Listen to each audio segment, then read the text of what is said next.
Welcome to Archive Whispers, a place to fall asleep. Settle in, lower the lights, and let the archive open.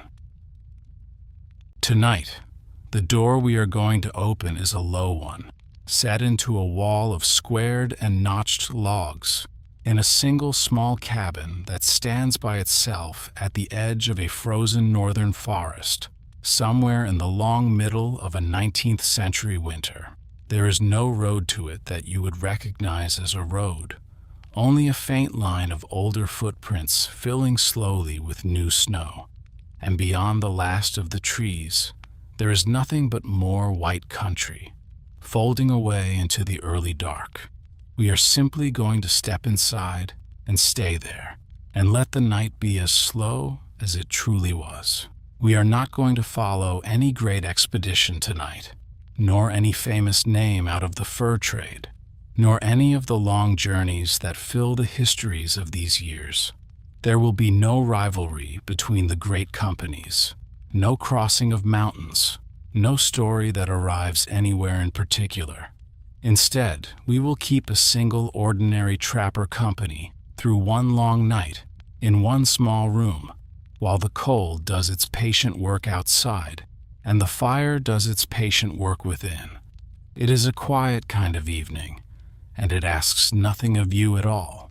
I should say, before we settle into it, that very little of what we will describe is invented. The shape of these winters, the building of these cabins, the slow craft of the trapline, and the curing of furs, all of it comes down to us from the people who actually lived this way, in journals such as the trapper Osborne Russell kept through the 1830s, and in the patient work of later historians who gathered the records of the fur trade together. We are only borrowing their winter and letting it move at the speed it really had. What we will do then is keep that one trapper company while the fire settles, and follow the small movements of an evening that has no events in it. We will look at how the cabin was made and how it holds its little pocket of warmth against the dark.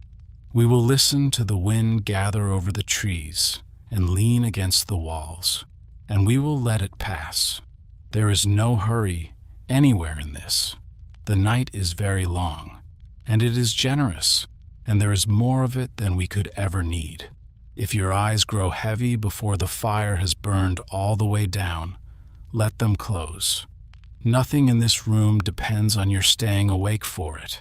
The words will keep going, soft and even, through the dark, and the cabin will keep its warmth whether you are listening or not.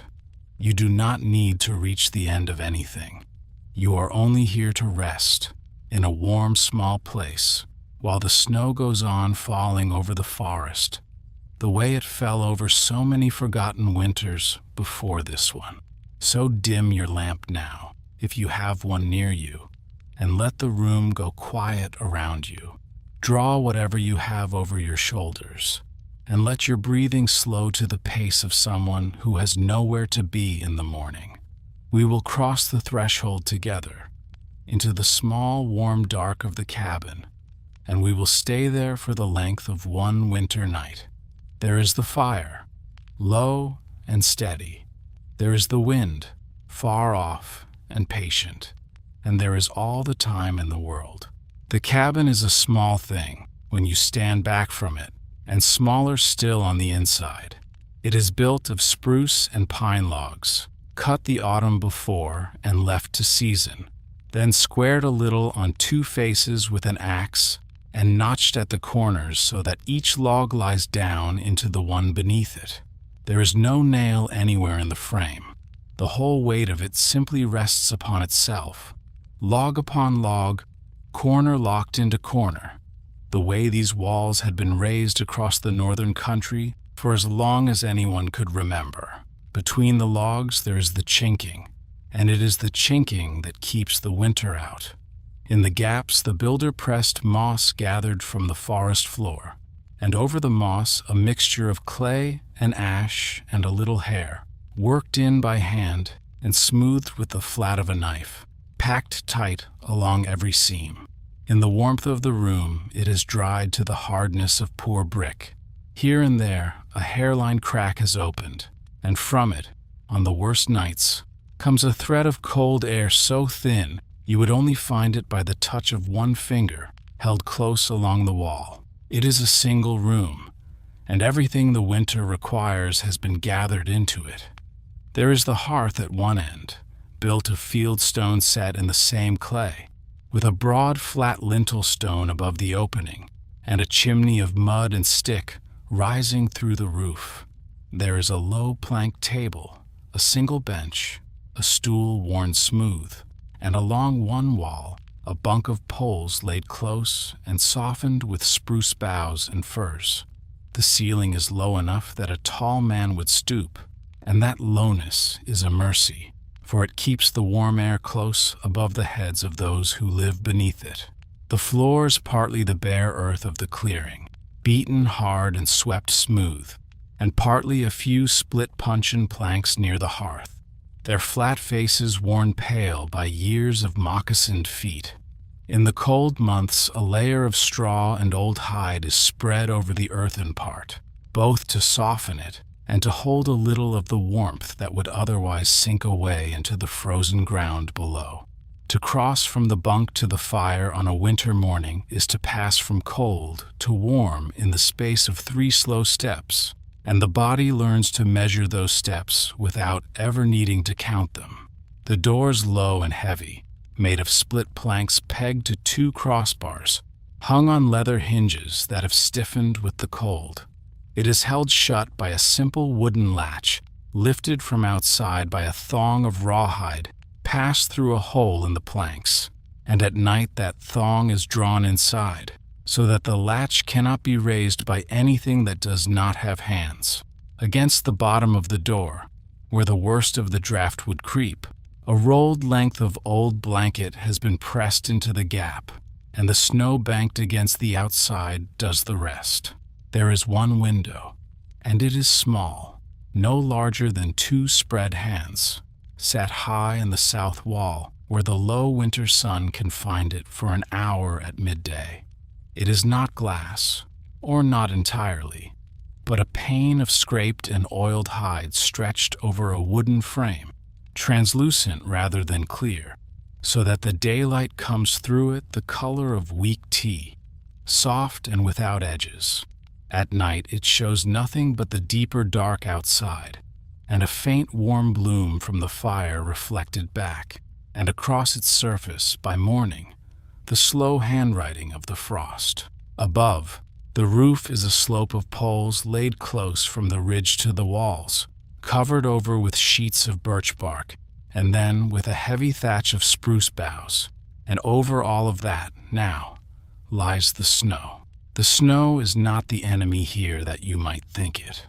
Once it has settled deep across the roof, it becomes a blanket of its own, still and gray, and full of trapped air, and the room beneath it grows quieter and a little warmer for its weight.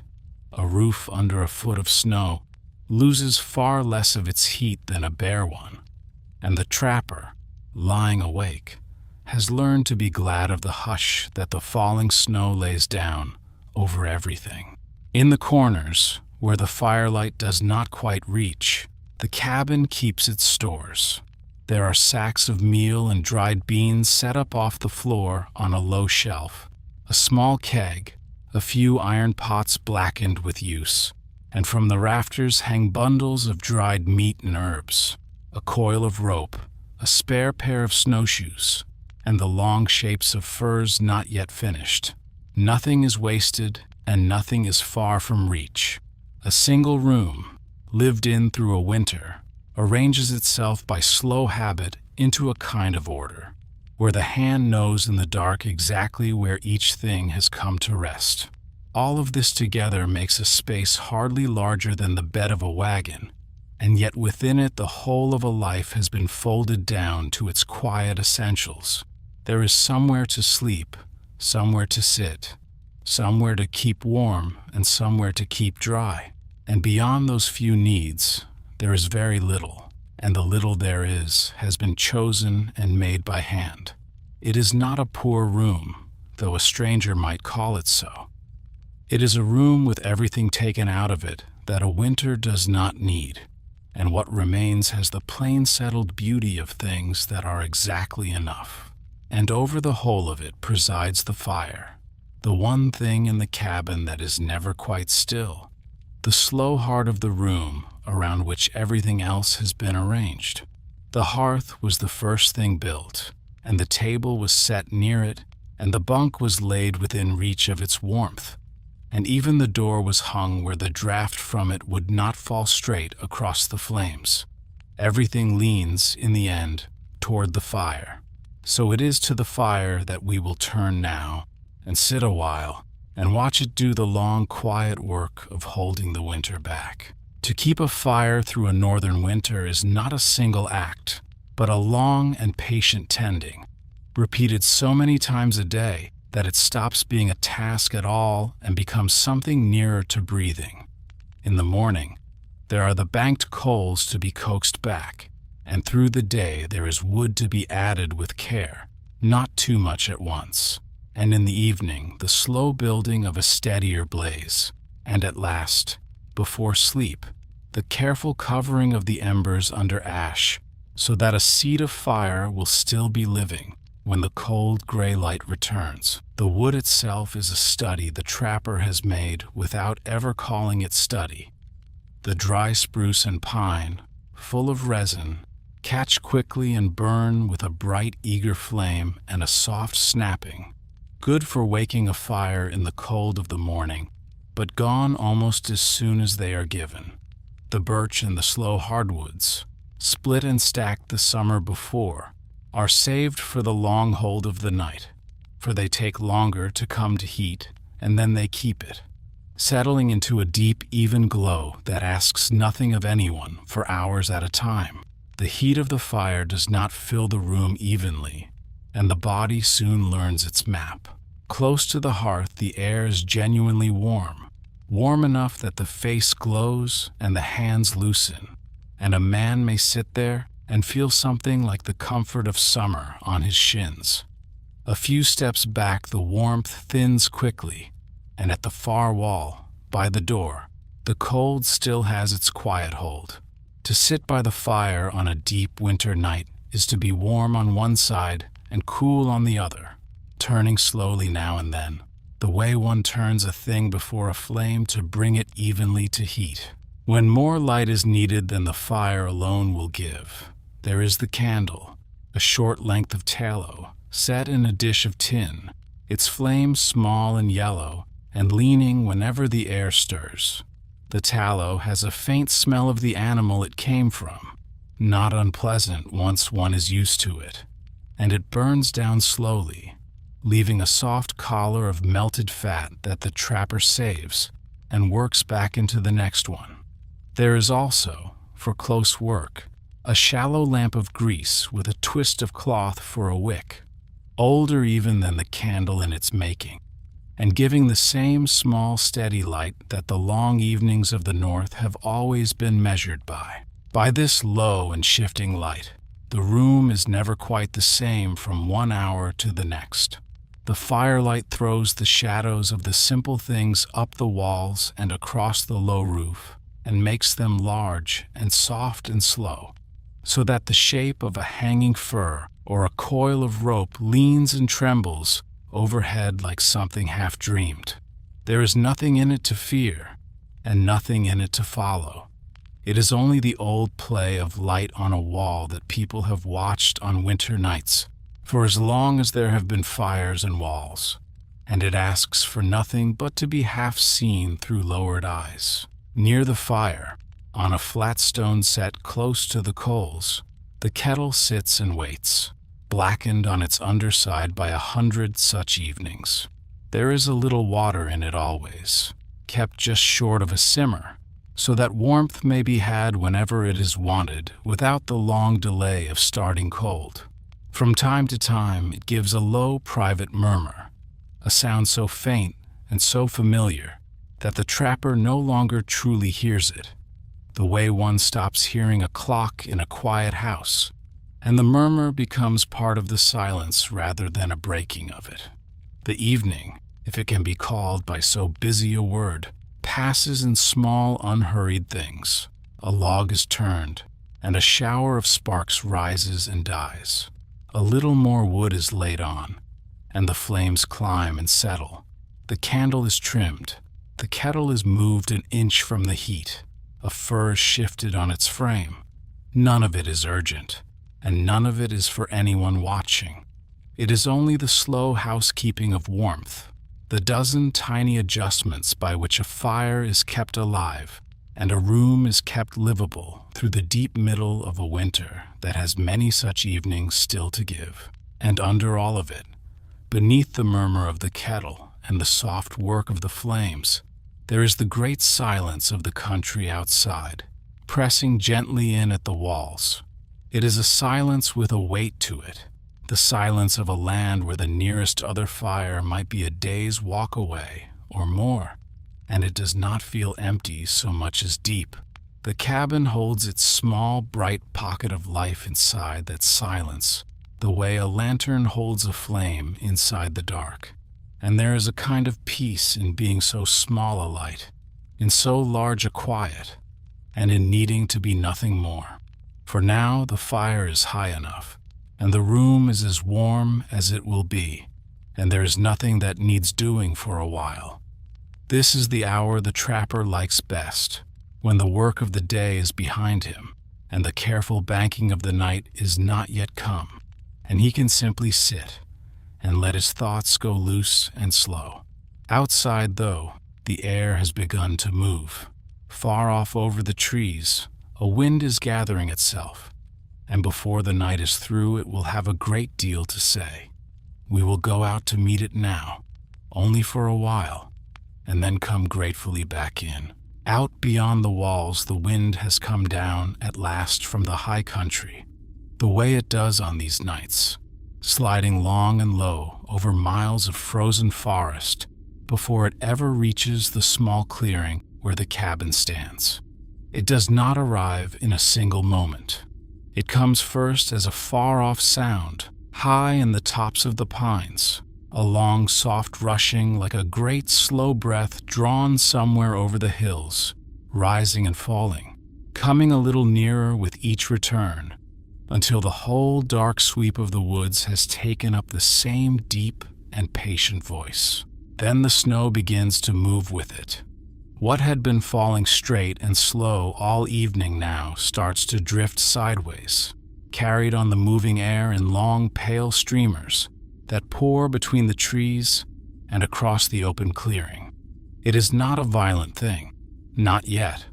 Only a great steady transport of snow from one part of the dark to another, the whole night quietly rearranging itself. Where the wind finds the corner of the cabin, it curls and eddies, and the snow it carries is laid down grain by grain into the slow-growing shape of a drift along the northern wall. Inside, the wind makes itself known not by any one sound, but by many small ones gathered together. There is the deep outer rushing, heard as if through water. There is the faint thin note where the air slips past the edge of the door and over the lip of the chimney, a sound that rises and falls as the gusts come and go. Now and then, a stronger blast presses flat against the south wall, and the whole cabin seems to lean a little into it and settle back, the old logs giving the smallest creak, the way a moored boat moves against its ropes when the water lifts beneath it. The fire feels the wind, too, in its own way. When a strong gust draws across the top of the chimney, it pulls at the flames below, and they bend and brighten for a moment, leaning all together toward the flue before they settle. A little extra cold air finds its way down at the same time and rolls out across the hearthstones, so that the warmth by the fire breathes very faintly in and out with the breathing of the storm outside. The trapper knows this, and lays the nightwood with a care for the draught, and the fire and the wind come, after a while, to a kind of long agreement. Out in the dark the forest gives itself over to the weather. The great pines, deep-rooted and patient, sway only at their crowns, shedding their loads of snow in soft, slow falls that vanish into the moving white below. The birches, more slender, bend further and spring slowly back. Nothing breaks, or almost nothing, for these are trees that have stood through 100 such nights and have grown into exactly the shapes that let the wind pass through them. The whole woods bends and gives and holds, a single dark and living thing leaning together before the long pressure of the storm. The cold rides in on the wind and goes patiently along the outside of the cabin, feeling for any way in. It presses at the seams between the logs, where the chinking has dried hard against it. It searches the foot of the door, where the rolled blanket and the banked snow turn it aside. It lies against the little hide window and slowly draws the warmth out through the stretched skin. Everywhere it is met and turned, not by any single great defense, but by a dozen small and ordinary ones, each doing its quiet part, so that the cold, for all its patience, never quite gets through. There is, in being warm inside a storm, an old and simple pleasure that needs no explaining. To lie or sit within four close walls while the wind works at them and fails is to feel, very plainly, the worth of shelter, a thing so easily forgotten in easier seasons.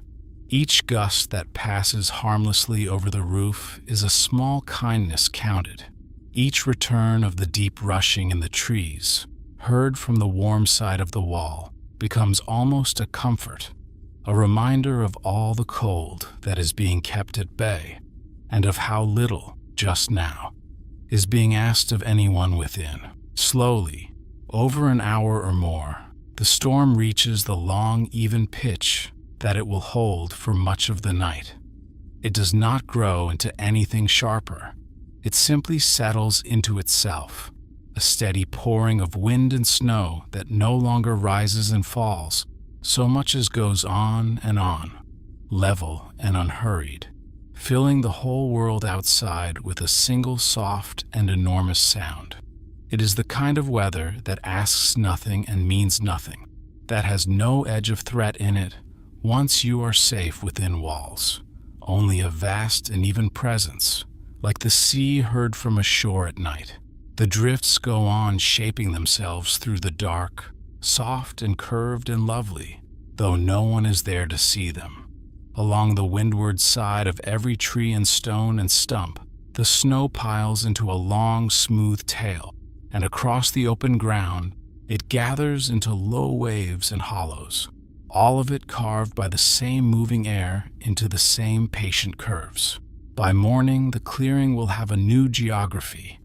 Gentle ridges where last night was flat, a deep bank against the northern wall, the old footpath gone entirely beneath it, and the whole white country made over once again in a single night. We have stood out in it long enough, and the storm will tend itself without us. It will keep on through the dark hours at its long, even pace, and there is nothing in it now that needs watching. So we will turn back toward the one warm window in all that wide, cold country, and step in again, and let the heavy door fall shut behind us against the wind.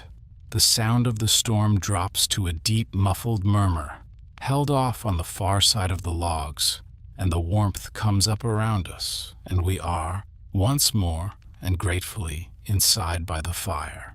By day, when the weather allows it, the work is otherwise, and to understand the warmth of the evening, it helps to follow the cold of the round that earns it.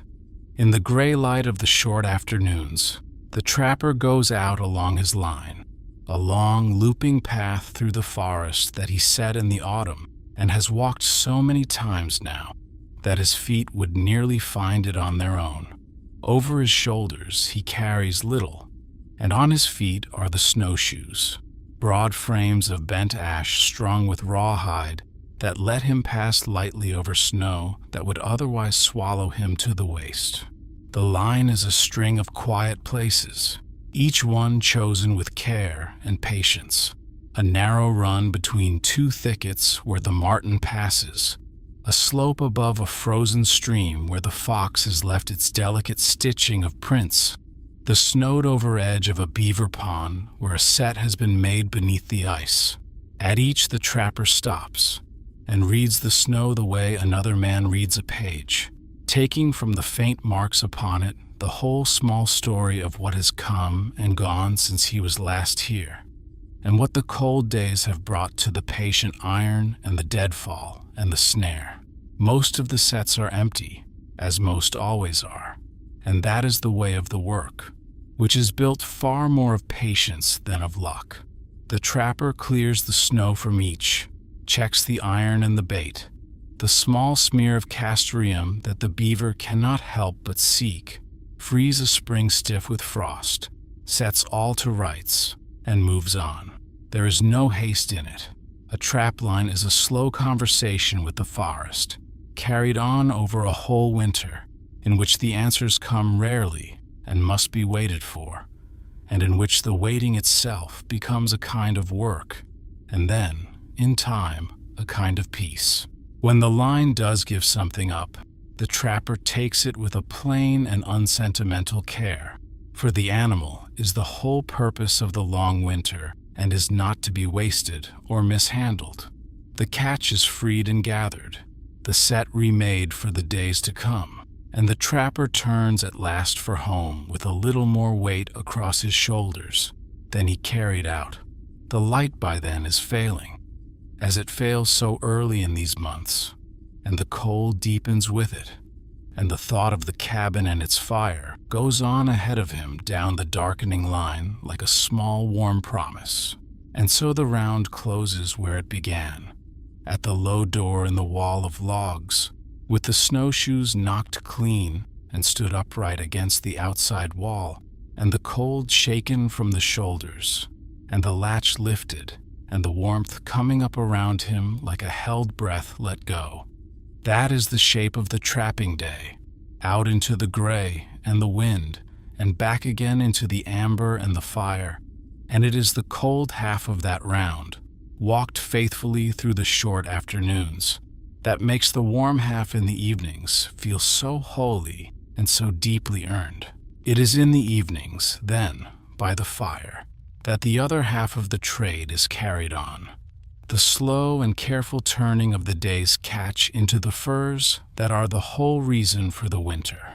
The trapper draws his stool close to the light and lays out his few tools on the plank table, a good knife, a scraper of bone and another of steel, a handful of bent willow hoops and flat boards, and settles to the work with the unhurried movements of someone who has done the same thing on 1,000 such nights and expects to do it on 1,000 more. First, the pelt must be cleaned, every trace of flesh and fat worked away from the inner side of the skin so that it will dry sound and keep through the long months until it can be carried out to trade. The trapper draws the scraper down the hide in long, even strokes, again and again, with a soft, steady rhythm, his hands warm in the firelight and his eyes half on the work and half on the flames. It is close and quiet labor, the kind that occupies the hands completely and leaves the mind free to wander, and the hours of it pass without ever seeming to be counted. Then the cleaned skin is stretched, the round beaver pelts laced, fur inward upon their willow hoops, until they are drawn flat, and even as a drumhead, the marten and the mink and the long slender otter slipped over their tapered boards, and all of them hung where the warmth and the moving air of the room can reach them, but the direct heat of the fire cannot. There they will dry slowly over the coming days, taking on the firm, light stiffness of a fur properly cured, and the cabin fills, little by little, with the soft animal smell of the work, which to the trapper is simply the smell of a winter going well. Each fur, as it is finished and hung, is a small measure of the season laid by. a thing of real worth that will one day be carried down to a distant post and weighed and traded for the powder and the salt and the few iron goods that cannot be made here in the woods. But that day is far off, and tonight the firs are simply company, soft gray and brown shapes turning faintly in the firelight along the walls, the slow visible sum of many cold afternoons, keeping the trapper a kind of quiet companionship through the long evenings of their drying. When the last pelt is stretched and hung, the tools are wiped clean and set back in their places, the scraps gathered and given to the fire, the table swept with the side of a hand. The trapper sits back and looks for a moment at the evening's work along the wall, and is, in his plain way, content. There is nothing grand in any of it. It is only a man and a winter and the slow, steady turning of one into the other, the days spent and the furs gathered, the cold going out and the warmth coming in, the whole patient economy of a life lived close to the bone and lacking, just now, for nothing. There is, somewhere in the evening, the matter of the meal, though it is a simpler matter here than the word suggests. The food of a winter cabin is plain and dense and made to last, chosen long ago for the cold months, not for its variety, but for its keeping and its strength. There is dried meat, dark and hard, that must be softened in the pot before it gives itself up. There is pemmican, that close-packed mixture of pounded meat and melted fat that the country runs on, a little of which will carry a man a long way through the cold. And there are the sacks of meal and beans set up in the corner, slow and reliable and enough. The cooking of it is the work of the same patient fire that does everything else here. A measure of meat and a few beans go into the blackened pot with water from the kettle, and the pot is settled among the coals at the edge of the hearth, and then it is simply left, for an hour or for two, to come slowly to a simmer and to hold there. Now and then it is stirred, and now and then a little more water is added, but mostly it is only left alone to do its slow work, filling the small room by degrees with a low, savory warmth that mixes with the wood smoke and becomes, after a while, the very smell of the evening itself. Sometimes, for a change, there is bread of a kind, a simple flat cake of meal and water mixed in a wooden bowl and fried in a little fat in a pan held over the coals, browning at its edges, and giving off a plain good smell that fills the cabin in a moment. It is nothing that anyone would call fine. There is no sweetness to it beyond what the long fire and the hunger bring, and yet eaten warm by the hearth on a winter night, broken with the fingers and washed down with tea, it is as good as anything the trapper can remember wanting, and he wants, just then, for nothing more. And there is the tea, which in a place like this is far more than a drink. A pinch of the dark leaves is dropped into the kettle and let to steep until the water has gone deep and strong, and poured out steaming into a battered tin cup that warms the hands before it warms anything else. The trapper holds it a while before he drinks, simply for the heat of it through his palms, and the steam rises past his face into the cold upper air of the room. It is a small ceremony, repeated every evening, and like all such small repeated things it has become, over the winters, a quiet anchor of the day. The meal is eaten slowly, from the pot or from a single wooden bowl, with a horn spoon worn smooth at its edge, and there is no conversation to it, and no need of any.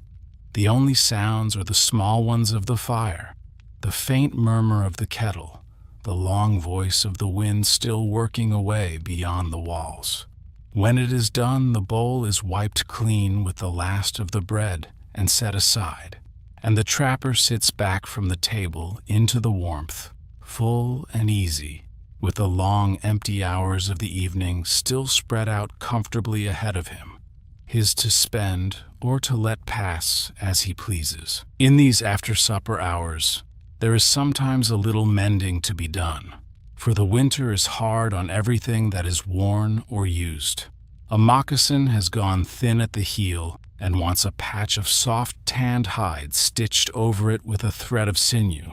A mitten has lost a finger to the cold and the brush. The lacing of a snowshoe has frayed where it crosses the frame and must be drawn tight again before it fails out on the line.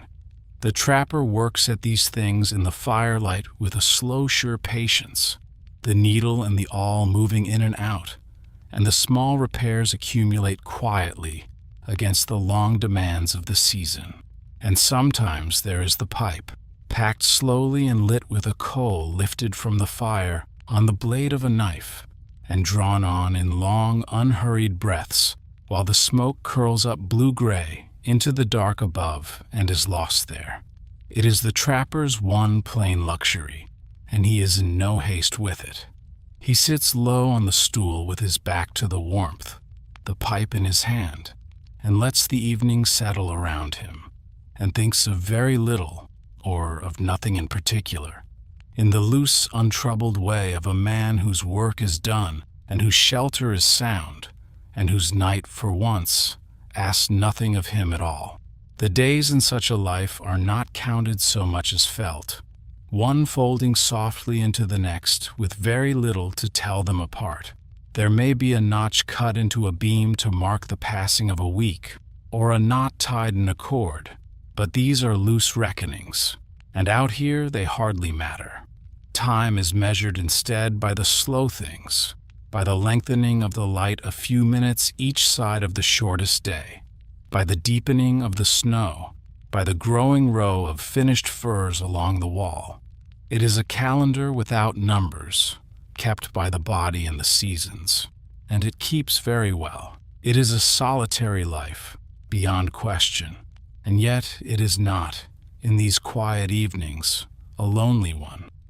The trapper has the fire for company, and the wind for company of another kind, and the small familiar population of his things, each with its place and its history, the knife his father carried, the cup that has crossed so many winters, the snowshoes mended a dozen times.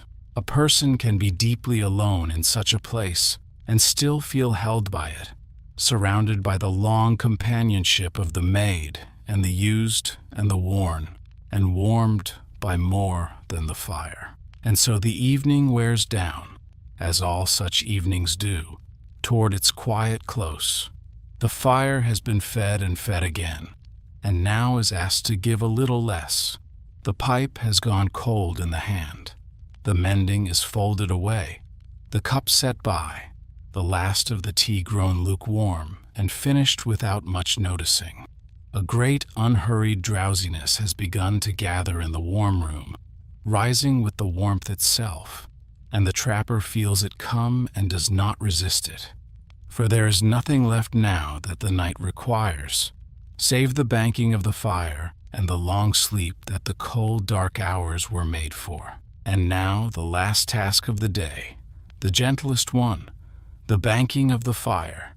The trapper takes the ash that has gathered through the evening and draws it carefully over the bed of glowing coals, not to smother them but to cover them, to hold their warmth close and slow through the long hours when no one will be there to tend them. Under that gray blanket, the embers will sleep as he sleeps, dim and patient and alive, keeping their small red heart through the deepest cold of the night, so that in the morning a few breaths and a little kindling will wake the whole fire again from almost nothing. With the fire banked, the room begins slowly to change its character, the bright, restless light of the evening giving way to a deep and even dimness, lit now only by the faint red breathing of the coals beneath their ash. The shadows that climbed the walls all evening sink back and settle.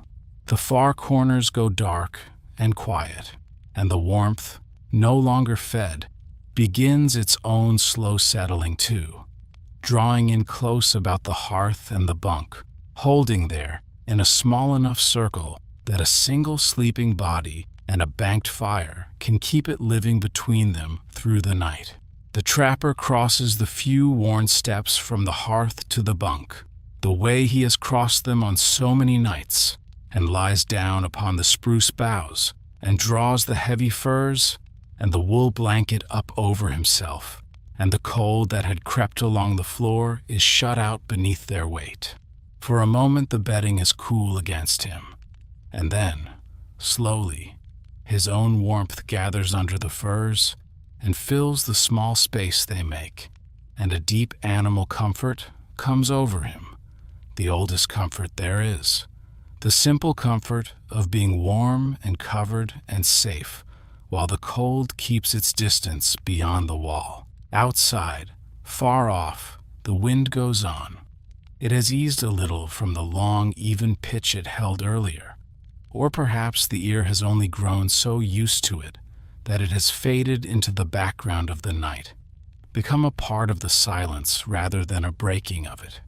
It moves through the high trees and over the snowbound roof and around the dark corners of the cabin, patient and tireless and entirely indifferent, and from beneath the warm furs, it is the most soothing sound in all the world, the sound of a great cold doing its work somewhere else, somewhere that is not here, somewhere that cannot reach in. And the snow goes on falling. It had never truly stopped all the long evening, and it does not stop now.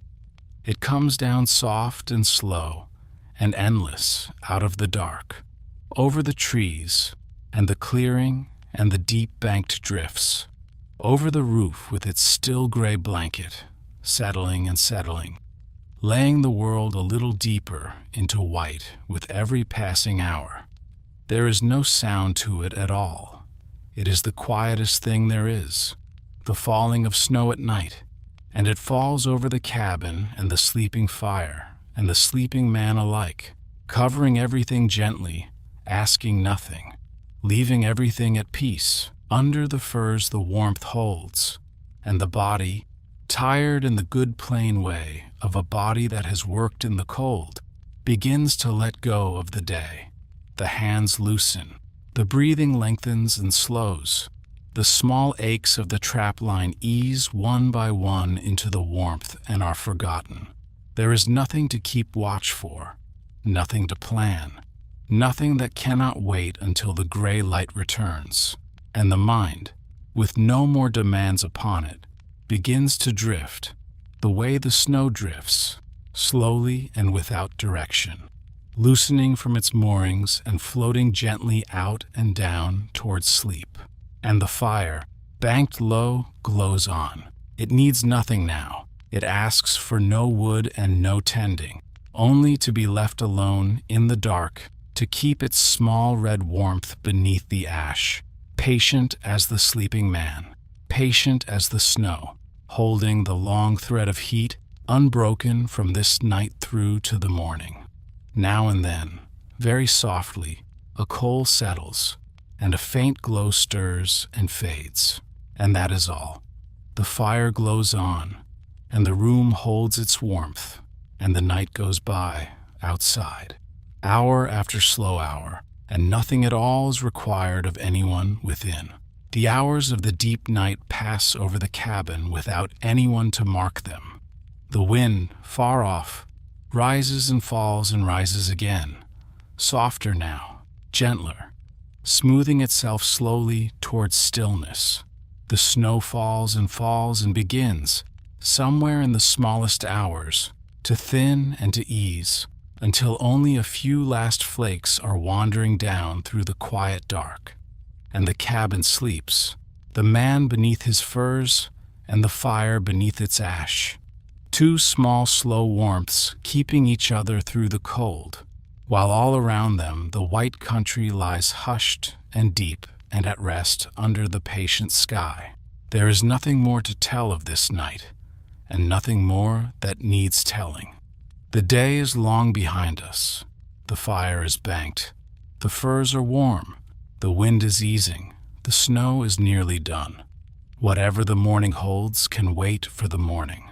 For now, there is only the warm dark, and the faint red glow, and the slow breathing of a man asleep, and the great soft silence of the snow lying deep over everything, and the long winter night going quietly by, as it has gone by over this small cabin so many times before, asking nothing and giving rest. So let your own eyes close now, too, if they have not already, and let the warm dark of the cabin be your warm dark, and the deep soft silence of the snow be your silence. There is nothing you need to do, and nowhere you need to be, and all the long night is yours to rest in. The fire glows on, the snow lies deep, the wind goes softly by, and the winter, patient and unhurried and kind, keeps its long quiet watch over the sleeping cabin and over you until the morning. Sleep well. Rest now. The fire will keep.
You've reached the end of tonight's archive. If you're still awake, thank you for staying. And if you drifted off somewhere in the dark, then it did its work. Rest now. The next chapter will be here when you are. Sleep well. This has been Archive Whispers.